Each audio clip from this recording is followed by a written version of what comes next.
Learn with GM চ্যানেলে আপনাদের সবাইকে স্বাগতম। আজকে আমরা ইউনিটির সিশাপ সিরিজের অ্যারেস এবং লিস্ট এই দুটি টপিক নিয়ে আলোচনা করব। সো আলোচনার শুরুতেই আমরা একটু বুঝে নেই অ্যারে এবং লিস্ট আসলে কিভাবে কাজ করে। সো আমরা যখন ডাটা টাইপ পড়েছিলাম, ডাটা টাইপ কন্টেইনারে যে ডাটা টাইপ আছে স্ট্রিং বা ইন্টিজার বা বুল বা ফ্লোট, এগুলি হচ্ছে শুধুমাত্র একটি মাত্র ভ্যালুকে সে রাখতে পারে। লাইক আমি যদি এখানে স্ট্রিং হিসেবে কোনো ভ্যালুকে সেভ করে রাখতে পারি, তাহলে তার যে কোনো স্ট্রিং লাইক যে কোনো নাম শুধুমাত্র এই সিঙ্গেল এন্টিটিটাকেই এর মধ্যে রেখে দিতে পারবো। বা আমরা যদি তার এইজ যেটা ইন্টিজার টাইপ, এই ডাটাটাকে হচ্ছে এই ভেরিয়েবলের মধ্যে রাখতে চাই, তাহলে শুধুমাত্র একটি সিঙ্গেল এন্টিটি রাখতে পারবো। অনুরূপভাবে বুলিয়ানের জন্য ট্রু বা ফলস এই সিঙ্গেল এন্টিটি রাখতে পারবো। কিন্তু কখনো যদি আমাদের এমন সিচুয়েশন হয় যে আমাদের একই ডাটা টাইপের অনেকগুলি ভ্যালু রাখতে হচ্ছে, তো সেই ক্ষেত্রে আমরা একটি ডিফারেন্ট সলিউশন ইউজ করি, সেটি হচ্ছে অ্যারে বা লিস্ট।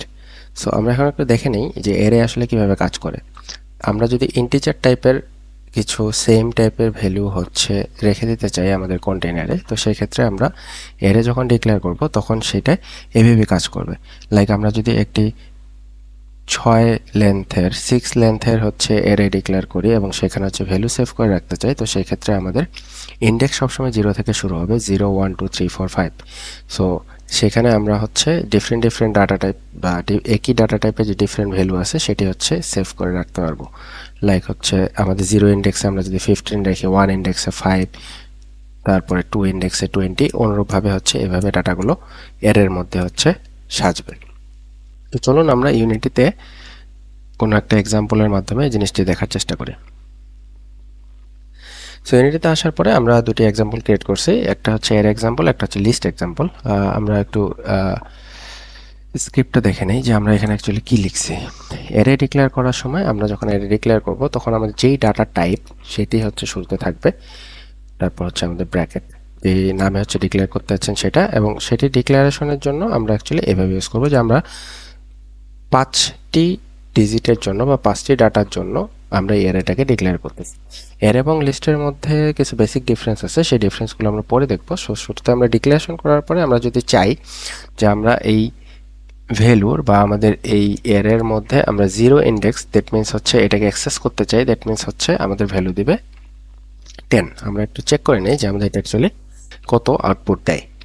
অনুরূপভাবে আপনি যদি হচ্ছে 2 ইন্ডেক্সের বা 1 ইন্ডেক্সের কোনো ভ্যালুকে দেখতে চান, লাইক আমি হচ্ছে আমার এই অ্যারের মধ্যে হচ্ছে 2 ইন্ডেক্স, আই মিন স্কোরসের মধ্যে 2 যদি আমি ডিক্লেয়ার করতে চাই বা এটাকে অ্যাক্সেস করতে চাই, তাহলে এটা আমাদের আউটপুট কত দেবে? আউটপুট দেখাবে হচ্ছে 30। সেটা আমরা একটু ইউনিটিতে চেক করি যে আসলে সেটা আসে কিনা। ওকে, আমরা একটা অবজেক্ট ক্রিয়েট করে এর এক্সাম্পলটা এখানে দিয়ে দিলাম। সো এবার যদি রান করি, দেখেন আমাদের ডিবাগ ডট লগে ফার্স্ট স্কোর হিসেবে 30 আসছে। কারণ কি? কারণ আমরা স্কোরসের যে 2 ইন্ডেক্সটা আছে সেটাকে হচ্ছে অ্যাক্সেস করতেছি।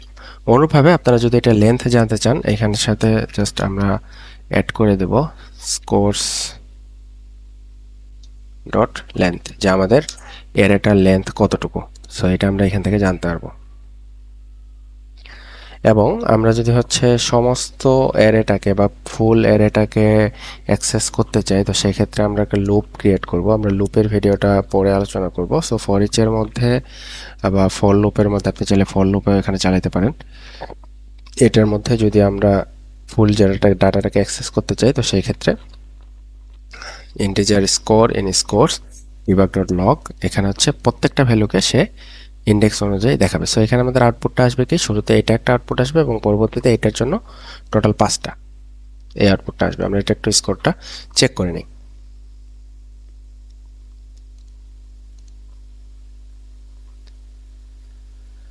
সো আমরা যদি রান করি, সো আমাদের ফার্স্ট স্কোর আসছে 30 আর 5, এখানে আমরা কোনো স্পেস দিইনি, 5 হচ্ছে তার লেন্থ, এবং পরবর্তীতে তার যে 5টা ডাটা এই অ্যারের মধ্যে আছে সেই 5টাকে সে প্রিন্ট করেছে। সেটি হচ্ছে আমাদের অ্যারের একটা এক্সাম্পল। অনুরূপভাবে লিস্টের এক্সাম্পল যদি আমরা দেখতে চাই, তাহলে লিস্টের এক্সাম্পলটা হচ্ছে আমরা লিস্ট ডিক্লেয়ার করার সময় লিস্টের মধ্যে যেই অপারেটর বা হচ্ছে যেই ডাটা টাইপের আপনি লিস্টটা ডিক্লেয়ার করতে যাচ্ছেন সেটি হচ্ছে এখানে দিয়ে দিতে হবে। লাইক আমরা হচ্ছে স্ট্রিংয়ের একটা লিস্ট ডিক্লেয়ার করতে যাচ্ছি বিধায় এখানে স্ট্রিং হচ্ছে ইউজ করছি। অনুরূপভাবে আমরা যদি ইন্টিজার কোনো ভ্যালুর লিস্ট ইউজ করতে চাই, লিস্ট অফ ইন্টিজার যে কোনো নাম মাই লিস্ট দেওয়ার পরে এখানে সে অটোমেটিক আমাদের একটা ডাটা দিয়ে দিছে মাই লিস্ট ইন্টিজার 1 2 3 4 5 6 7 8 9 10। এই আমরা হচ্ছে লিস্ট ক্রিয়েশন এভাবে করতে পারবো। ওকে, এটা ক্রিয়েট করার পরে আপনি যদি পরবর্তীতে আমরা ইনিশিয়ালি এই ডাটাটা হচ্ছে দিয়ে রাখি, যে যদি আপনার কোনো ইনিশিয়াল ডাটা থাকে তাহলে হচ্ছে আপনি দিয়ে রাখলেন, যদি ইনিশিয়াল ডাটা না থাকে তো সেই ক্ষেত্রে আপনি পরবর্তীতে লিস্টের মধ্যে যে কোনো সময় অ্যাড বা রিমুভ অ্যাড করে আমরা চেক করে নিই যে আমাদের এখানে কী কী ফাংশনস অ্যাকচুয়ালি অ্যাভেলেবেল আছে। অ্যাড করলে হচ্ছে আমরা সেখানে ডাটা অ্যাড করতে পারবো, রিমুভ অ্যাড করলে আমরা এই লিস্ট থেকে ডাটা রিমুভ করতে পারবো, এবং এটা কাউন্ট যদি আমরা দিই বা লেন্থ দিই সেক্ষেত্রে আমার এই লিস্টটা কতগুলা ডাটা আছে সেটা হচ্ছে শো করবে। অনুরূপভাবে ক্লিয়ার যদি আমরা কল করি সেক্ষেত্রে আমাদের লিস্টটা একদম ক্লিয়ার হয়ে যাবে। আরেকটা জিনিস সেটা হচ্ছে কন্টেন্টস, সেটা মোস্ট ইম্পর্ট্যান্ট একটা ফাংশন আমরা অলওয়েজ যেটা ইউজ করি লিস্টের মধ্যে, যে আমাদের এই লিস্টের মধ্যে কোনো ডাটা আছে কিনা এটা চেক করার জন্য আমরা সেই লিস্ট ডট কন্টেন্টস যদি ইউজ করি তাহলে হচ্ছে সে বলে দিবে যে এটা আমাদের আদৌ আছে কিনা। অনুরূপভাবে আপনি যদি কোনো লিস্টের স্পেসিফিক ইন্ডেক্সে ইনসার্ট করতে চান সেক্ষেত্রে আমরা ইনসার্টটা ইউজ করতে পারবো। ইন্ডেক্স অফ এটা হচ্ছে কোনো একটা ভ্যালুর কততম ইন্ডেক্সে আছে, লাইক আমরা যদি 5 এটা কততম ইন্ডেক্সে আছে এটা যদি জানতে চাই তাহলে আমরা ইন্ডেক্স অফ কল করে এটার ইন্ডেক্সটা জানতে পারবো। এবং আপনি যদি স্পেসিফিক কোনো ইন্ডেক্স থেকে কোনো ভ্যালুকে ডিলিট করতে চান তাহলে সেটার জন্য আমরা রিমুভ অ্যাট এটার মধ্যে আমরা হচ্ছে ইন্ডেক্সটা দিয়ে দিতে পারবো। লাইক আমরা চাচ্ছি যে আমরা 1 এই ভ্যালুটাকে ডিলিট করে দিতে চাচ্ছি, এটা ইন্ডেক্স কত 0, দ্যাট মিনস আমরা যদি রিমুভ অ্যাট 0 দিই তাহলে সে 0টাকে রিমুভ করে দেবে। ওকে, এটার জন্য আমরা এখন একটা ছোট্ট এক্সাম্পল দেখে নিই। ডিবাগ ডট লগে আমরা প্রিন্ট করছি ফার্স্ট প্লেয়ার, আমাদের প্রথম যে প্লেয়ারের নামটা, সো 0তম ইন্ডেক্সে আমাদের কে আছে এলিস। ওকে, আমরা এটা একটু অফ করে দিই। সো এটার ক্ষেত্রে আমাদের আউটপুটটা আসবে কি, আমরা প্রথম প্লেয়ার হিসেবে যেই ইন্ডেক্সটা প্রিন্ট করতে আছে সেটা হচ্ছে আমাদের আউটপুট আসবে এলিস, এবং পরবর্তীতে আমরা হচ্ছে রিমুভ করে দিতে যাচ্ছি বব, দ্যাট মিনস এটা হচ্ছে সে ডিলিট করে দেবে। আমরা একটু চেক করে নিই যে আমাদের এটা ডাটা কি আসে। ওকে, আমরা স্ক্রিপ্ট অ্যাড করে নেই, এর এটা অফ করে দিয়ে লিস্ট এক্সাম্পল অন করে দিচ্ছি।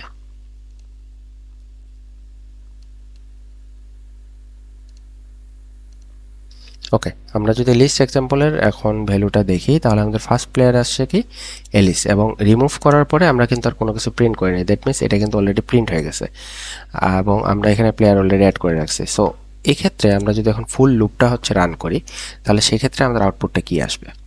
সেক্ষেত্রে এখন আমরা শুরু থেকে একটু দেখি, এই লিস্টটা আমরা ডিলিট করে দিই। ওকে, আমরা শুরুতেই লিস্টের ডাটা হিসেবে এই তিনজনকে অ্যাড করছি, অ্যাড করার পরে আরও দুজনকে অ্যাড করছি, ডেভিড এবং ইভ। অ্যাক্সেসিং এলিমেন্টস আমরা শুরুতে হচ্ছে ফার্স্ট প্লেয়ারটাকে অ্যাক্সেস করতেছি, সেটা হচ্ছে এলিস, আমরা এইটা আর অ্যাক্সেস আপাতত করব না। ওকে, নাইস। সো আমাদের এখানে টোটাল ভ্যালু কয়টা আছে, এখানে 3টা, এবং এখানে আমরা অলরেডি 2জনকে অ্যাড করছি। করার পরে এই জায়গায় এসে আমরা একজনকে রিমুভ করে দিচ্ছি, দ্যাট মিনস বব, এবং তারপরে আমরা হচ্ছে ফুল প্লেয়ারের যে লিস্টটা আছে সেই লিস্টটাকে অ্যাক্সেস করতেছি, দ্যাট মিনস আমাদের আউটপুট কি আসবে, আউটপুট আসবে এইটা, বব অলরেডি আমরা রিমুভ করে দিচ্ছি, চার্লি এবং এখানকার 2জন। সো টোটাল 4টা নাম আমাদের লিস্টে এখন কারেন্টলি অ্যাভেলেবেল আছে, বিধায় আমরা 4জনকে এই লিস্টে দেখতে পাবো। চলেন দেখে আসি যে আসলে দেখতে পাই কিনা। ওকে, দেখেন এলিস, চার্লি, ডেভিড, ইভ, কিন্তু আমরা ববকে রিমুভ করে দিছি। সো এই হচ্ছে আমাদের লিস্ট আর এরের এক্সাম্পল। আমরা যদি দুইটাকে পাশাপাশি রাখি, এই দুইটাকে এখন কখন কিভাবে ইউজ করতে হবে সেটা একটা জিনিস। লিস্ট বেসিক্যালি হচ্ছে ডাইনামিক কোনো ভ্যালু অ্যাডের জন্য বা রিমুভ করার জন্য আমরা সচরাচর লিস্ট ইউজ করে থাকি, আর অ্যারে হচ্ছে স্ট্যাটিক একটা জিনিস। আপনি আগে থেকেই জানেন যে আপনার এতগুলা ভ্যালু হবে, এই ভ্যালু কখনো বেশি হবে না, তো সেই ক্ষেত্রে আমরা হচ্ছে অ্যারে ইউজ করতে পারবো। অ্যারেটা একটু অপটিমাইজড একটা জিনিস। যখন আমরা জানি যে আমার এইখানে বা আমার কোনো একটা ডাটা কন্টেইনার আছে যেখানে আমার ভ্যালু অলওয়েজ ফিক্সড, সেটা কখনো চেঞ্জ হবে না, তো সেক্ষেত্রে অ্যারে ইউজ করাটা বেটার। এবং আমরা যখন জানবো যে আমাদের এটার ভ্যালু যে কোনো সময় চেঞ্জ হতে পারে, বা ডাটা কন্টেইনারে যে কোনো সময় ডাটা এড হতে পারে বা রিমুভ হতে পারে, তখন আমরা হচ্ছে লিস্টটা ইউজ করব। So basically that's it. আপনারা চাইলে আপনারা বিভিন্ন ধরনের এক্সাম্পল টেস্ট করে এই জিনিসটা জাস্ট একটু জানতে পারবেন, অ্যারে এবং লিস্ট, এটা মোস্ট ইম্পর্ট্যান্ট একটা টপিকস, এবং কিভাবে হচ্ছে লুপের থ্রুতে এই জিনিসটাকে অ্যাক্সেস করা যায় এটা প্র্যাকটিসের মাধ্যমে জানতে পারবেন। আর কোনো রকমের কোশ্চেন বা যদি কোনো কিছু জানার থাকে আমাদের কমেন্ট বক্সে জানাবেন, ইনশাল্লাহ আমরা জানানোর চেষ্টা করব। ধন্যবাদ, ভালো থাকবেন সবাই, আজকের মতো এ পর্যন্তই।